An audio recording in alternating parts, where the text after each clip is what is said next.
এই যে পায়খানা বাথরুম হয়ে গেছে, ছাদ কন্ডিশন করে রেখে দিয়েছে মিস্ত্রি, রড দিয়ে ঢালাই দেবে।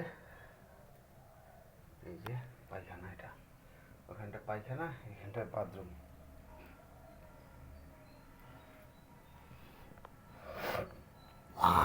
ছাদ কন্ডিশন ঢালাইয়ের জন্য ওই যে গ্যাপ,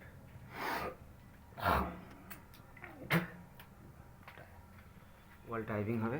আর এই যে একটা রান্নাঘর, এই যে জানলা রান্নাঘরের, এখানে ঢালাই হবে রান্নাঘরে।